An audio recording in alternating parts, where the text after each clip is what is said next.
Hi guys, it's time for another Dario Argento review. You'll find all my others in my Argento playlist. There will be spoilers today. I have absolutely no interest in protecting anybody from learning what happens in this film. This was a return to a more traditional Dario giallo, I guess, after the more experimental horror anthology of Two Evil Eyes. So the story for this sees a young teenage immigrant girl called Aura on the run because her parents have been murdered, although, come to think of it, she seems to be on the run even before her parents get killed in this film. I was a little bit confused by the opening, I've got to say, but she does go on the run and she meets this guy called David, and they form a kind of friendship which eventually leads to romance, and the pair of them sort of bang their heads together and try and solve the mystery of who the killer is. This killer is known as the headhunter in the fictional press within the film, because their MO is that they like to cut off the heads of the victims with some kind of garrote machine. It's just a gimmick, similar to the needles in the eye thing from opera. So on the whole, very much a story that people will be familiar with if they've watched a lot of giallo films, but this particular one has a couple of noticeable differences from things that Argento has done in the past, films like Tenebrae and Opera. Firstly, it was produced in America, it's set in America, and that gives it a much different flavour. Secondly, Asia Argento is the star of this. Now, in Argento's films up to this point, he did like to use his real-life partner a lot, Daria Nicolodi. She was brilliant in Deep Red, but after that, Argento kept using her in roles that maybe she wasn't that cut out for. He just seemed to like having her in there, but certainly it was a case of diminishing returns. And I think they broke up in real life around about the end of the 80s, if we go by Wikipedia. So it makes sense to me that she seems to have stopped appearing in these movies now.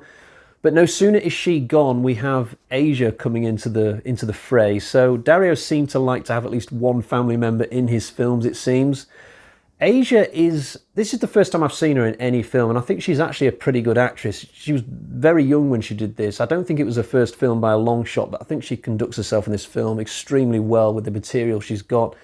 Bear in mind as well, presumably Italian was her first language, not English, so she would have had to have battled that throughout the production of Trauma. And her character's not actually that likeable, especially during the first half. She's a bit screechy as this Aura girl. She's very emotionally unstable. I constantly felt like saying through the screen, just calm down, it's going to be all right. But just as I predicted, eventually she does sort of get better once she realises that the David character she meets has got her back. It is a little bit weird, though, that Aura has a nude scene. I mean, Asia Argento was 17, I think, when this film was shot, so you wouldn't call it inappropriate necessarily, but it's certainly on the fine line. But I just find it strange that Dario would shoot his own daughter naked, even if it's just for like a few seconds. It's not like this scene is even necessary either. I mean, you could take it out of the movie and it would make absolutely no difference to the story. I sort of wonder if one of the money men behind Trauma said to Dario one day, "Hey, loving the rushes, your daughter looks great, but you are going to give us at least one nude scene, right? Right?" But leaving that aside, I would say that Asia Argento's performance in this is probably one of the biggest positives I have about Trauma, and I don't have that many. I'm going to try and keep the positivity going as long as I can today when it comes to this film, but I suspect that will be a very tough approach to sustain. We're going to have to get into the negatives at some point, and there are quite a few of them.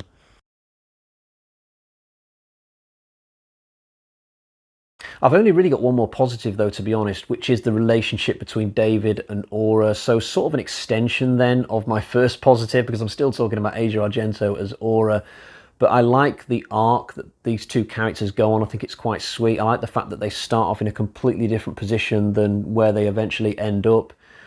Aura doesn't fully trust David to begin with. David doesn't find Aura attractive to begin with. I think that was a key element to this on-screen relationship working. It would have been a little bit sleazy if he'd have sort of turned up on the bridge at the beginning and been like, "Hey baby, I'll help you solve the mystery of the headhunter." as long as there's something in it for me. But it's totally not like that. There is this age gap between them, but slowly the barrier starts to crumble as the story goes on. And I just think it's really nice where they end up in this film. And I like Nice. I'm a fan of Nice. And I like the fact that at the end we get this epilogue showing that they are going to be together after the story ends. The review I did before this for Maniac, a much better film than this, but at the end of it, I had no idea whether the characters were going to stay together or not. This film, at least, gives you some semblance of closure. But once I move on from talking about David and Aura as a couple, I've got no more positives. Honestly, we're going to have to get into some of the bad stuff now. And let's start with the entire first act, because this film takes so long to get going. It's basically just a series of unconnected events to begin with. I mean, I'm just sat there with my arms crossed, really nonplussed, thinking, okay, why am I watching this nurse die? Why am I watching a seance now? Why am I watching this random girl hanging off a bridge? Who are these guys in suits walking down the street? It just seems to be random characters and situations thrown together. I get the fact that the film is trying to preserve some of its mysteries for later on, but you've still got to hook me in. You've still got to give me something, tell some kind of compelling opening to, get me involved in this, get me excited. And I totally didn't feel that at all. If this had been a film that I was just randomly watching on Amazon Prime, I probably would have just turned it off after 20 minutes. I kept going because I'm doing this review series, but we're living in an age now where if you're watching something on a subscription service, if it doesn't grab you after 15, 20 minutes, you're just going to go off and watch one of the other 1,000 films that you've got access to. The kills as well are pretty piss poor in this. And this is especially painful to talk about because in his earlier films, Argento was the master at staging a kill. In Cat o' Nine Tails alone, there are like 3 or 4 amazing kills that are just absolutely genius. The way that they're set up, the way that we watch the victims slowly go towards their death, and just how creative all that stuff was. But the kills in Trauma are dreadful. I think the rot sort of set in opera. I didn't really like the stuff with the needles under the eyes and forcing the main character to watch other people die. It didn't quite work for me, but we've gone down a whole other level this time. I mean, this film is just filled with really unimaginative kills where people are we just see close-ups of random characters and then they're bashed over the head and a quick cutaway. And the fact that the victims then get their heads cut off in the aftermath just made no difference to me. I had no feeling towards that. I just didn't care. The work that Savini did on that stuff, fine. It's impressive, I guess, technically, but no, I did not enjoy the kills in this film whatsoever. So it's very surprising, actually, coming from somebody like Argento. I think I read somewhere on Wiki that he was trying to go more for suspenseful kills in this rather than gory kills, but that's just weird to me. Is he saying that he thinks that the kills he did in his early films were gory in his head and they didn't really have suspense in them? I'm not sure he's diagnosing his own work in the right way here. It's just really odd.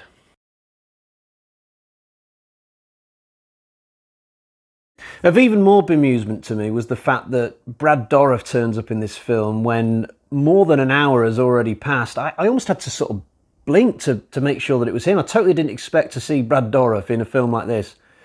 I can only imagine that back in 92, 93, he had much less of a standing in the acting world than he does now, because it's just really bizarre that he would take a part like this. And actually his role, I think his character name might be Dr. Lloyd, I could have got that wrong, but he's got the worst part in the film by far. He plays a doctor who accidentally cuts off a baby's head because he just happened to be distracted by some lightning that was hitting the ceiling of the hospital or something.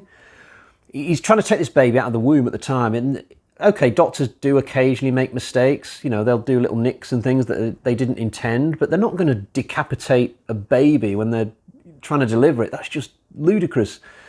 Even if I'd have come up with this idea myself, I certainly wouldn't have written it down on paper and tried to get it into a movie, but even worse is to come. So Brad Dourif's death scene, the killer holds his head over this elevator shaft and the elevator comes down and cuts his head off.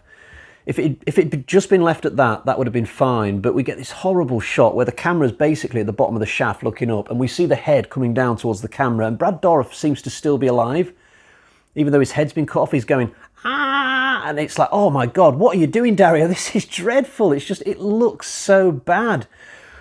For some reason, about halfway through this film, he seems to decide that heads that have been cut off can still be alive. At one point, somebody's decapitated head on the floor gives a vital clue to the main characters as to where they have to go next. I'm like, I don't think you could still speak like this if your head's been cut off. It's not like there's anything supernatural in this film. You know what? I was watching the James Bond film Die Another Day quite recently because I've been going through the Bond films because I'm planning a James Bond ranking, and there's a moment in Die Another Day where you just know that the Bond films have jumped the shark. Pierce Brosnan does this stunt where he's sort of parasurfing, and the CGI behind him is just so bad. It's the ultimate nadir for the James Bond franchise. When I look at this moment of Brad Dourif's head coming towards the camera, this is the nadir of the Dario Argento filmography. I can't imagine there is going to be a worse moment than this one still to come. If there is, I can't imagine at all what that would look like. It's a little bit scary. The whole head cutting thing does sort of hark back to Deep Red. There's a lot about this film which seems to be copying Deep Red considerably. So the fact that there is a kill involving a decapitation on an elevator shaft, that was done in Deep Red. The killer in that film is very similar to Piper Laurie's killer in this one in terms of the fact that it's a woman who sort of looks and feels the same, similar age. We've also got two central characters who are slowly getting into a relationship as this film goes on. Again, similar to Deep Red. It's like Dario's regurgitating his old stuff, but just not doing it as well. I wish the music in Trauma had copied the music from Deep Red because the soundtrack for this is not good at all. Apparently Argento wanted Goblin for this, but the American people who were financing the film apparently vetoed that and said, no, we want more of a traditional American horror soundtrack, and that was a mistake because the music in this film is just bad. It's just really bad. Sometimes it doesn't even fit the scene that it's in. There's this one scene where this boy is trying to get an iguana out of his bedroom. I had no idea why I was even watching this character or this iguana. It was just kind of like, whoa, how did we get here? Who is this boy and why? Not the first time in this movie that happens. Later on you get some context as to why you watched that scene, but it's just a jumbled mess. But the music that plays when this boy is in his bedroom, it just doesn't mesh with what you're watching. It's really weird. And then at the end of the film, just after the killer has been taken care of, we see this like reggae band. No, not a band. Just like a bunch of people from the local neighbourhood. They're on a porch and they start playing some reggae music as the credits are about to come on. But what has that got to do with the film we just watched? It's like something you'd see at the end of Cool Runnings or something. It had nothing to do with a horror film. And just to make it even more bizarre, the girl who does most of the dancing on this porch apparently was Asia Argento's half-sister, and she died in a tragic scooter accident like a year afterwards or something. Now, I don't want to make light of that. Obviously, would have been an incredible tragedy, but looking back on that scene now is just even more odd for me. It's like there was a ghost on the porch or something. It's just the final really odd thing in an incredibly odd film, and not in a good way at all.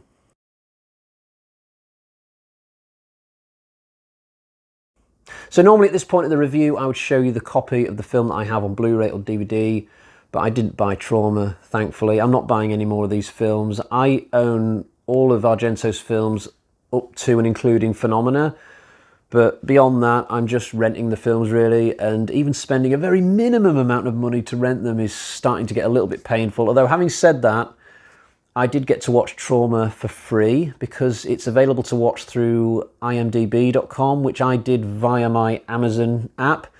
So I was able to watch it as long as I was prepared to have occasional adverts, which was absolutely fine. Normally I hate watching a film with adverts, but this time around, every time there was an advert, it was like, yes, now I get to sort of play on my phone for a couple of minutes rather than watch this movie. It was a weird feeling. So we're 11 films into this review series now. It still feels like we have a long way to go. It's starting to get a little bit depressing, to be honest. The quality of the films has definitely dipped since Phenomena. I'd say Opera was mediocre, Two Evil Eyes was even more mediocre, and now we arrive at this poor film, Trauma. But I will go on, I will persist. You know, as John Hurt says in Alien, we must go on, we have to go on. So I've come this far, I'll keep going. But certainly the fun factor is starting to dwindle a bit for me now. There is at least one more good film to come though, because I'd forgotten that I'd done this, but a couple of years ago I did actually watch the concluding chapter of the Three Mothers trilogy, which was a film that Argento released probably halfway through the noughties, if I can remember what year that came out. So we've still got that one to come, and that film is actually all right. But as to what the other films are going to bring, God knows. But anyway, let's get to the bag of terror and find out what sort of score I'm going to give Trauma. Oh, dropped one, or dropped a half, I should say, and here's the one that goes with it. So I'm going to give this 1.5 out of 5. Not a very good score. All of this score is for Asia Argento and her character's relationship with David. The rest of the film is just not that great. So I don't know precisely what film comes after this. I'll have to check Wiki. But for now, that is the end of my review for this film. My advice would be not to watch it unless you want to give yourself self-inflicted trauma.